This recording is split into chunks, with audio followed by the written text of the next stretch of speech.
Okay, so I've got one here from Richmond, California. Some critics say that you have to be a natural athlete in order to achieve the kind of speed you guys train with. How do you respond to that? Sometimes we get that sometimes. I've heard that before. I would say that there's no question. Some people just are born faster than others. I mean, no question about it. So we'll get like good athletes that come in and train with us, and right off the bat, you can just see they move faster. But people forget when it comes to martial arts and when it comes to fighting, most styles break speed down into one category. Like it just, oh, speed is an attribute, power is an attribute, etc. And we talk a lot about, speed being essentially 5 different categories. But for the sake of answering this question, you've got performance speed, which is athletic speed. How fast does my hand go from point A to point B?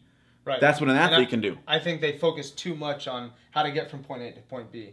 They don't focus on the rest of the stuff. Right. And that's what so many people can grasp if they were only taught that.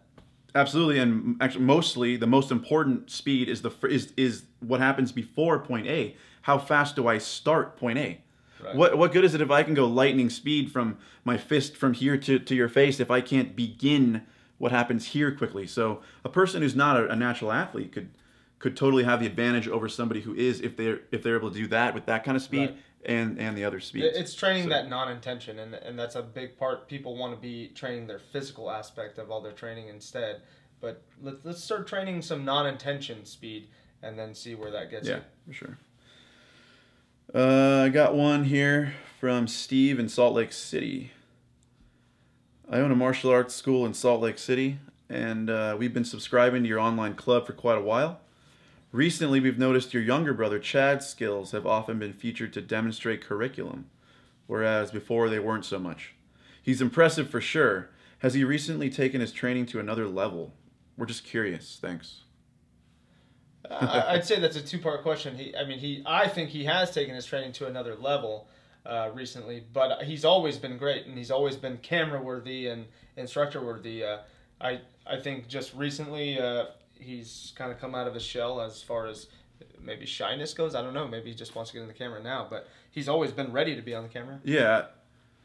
I mean, for sure he has, but I would say I've noticed the last year he's put in a lot of extra time working out, and he's really taken it upon himself to bring his skills to another level, which I think is really a motivational thing especially for like a beginner type student or even intermediate. If you think about a guy like Chad, who's been training since he was 4, has all this time of training, yet if he puts in extra time for several months in a row, he can make that big of a leap from where he was before. So think about if you're a person who's relatively new and you put that kind of dedication in, I mean, you could make a big leap. So I think it's a credit to him for what he's done the last year, which is pretty cool.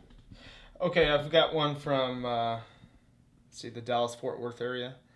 One of the most common questions we get is, how does Krav Maga compare to ice urban combat?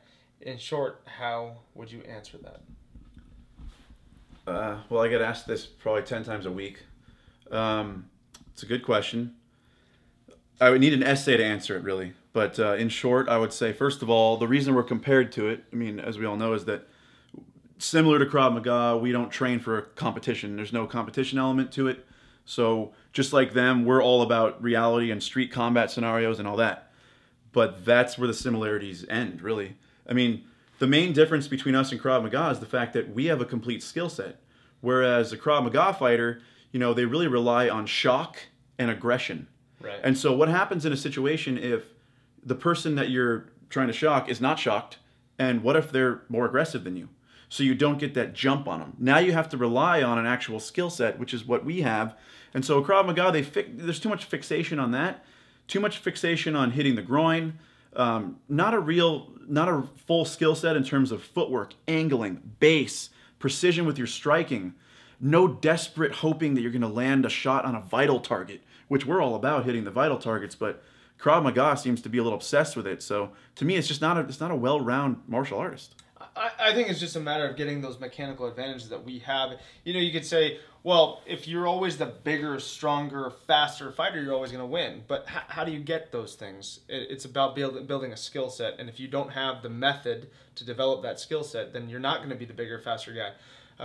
And you don't need to be if you have that skill set. So I just think it's the mechanical advantages that we offer and how to train, how to teach, how to develop such efficient fighting techniques.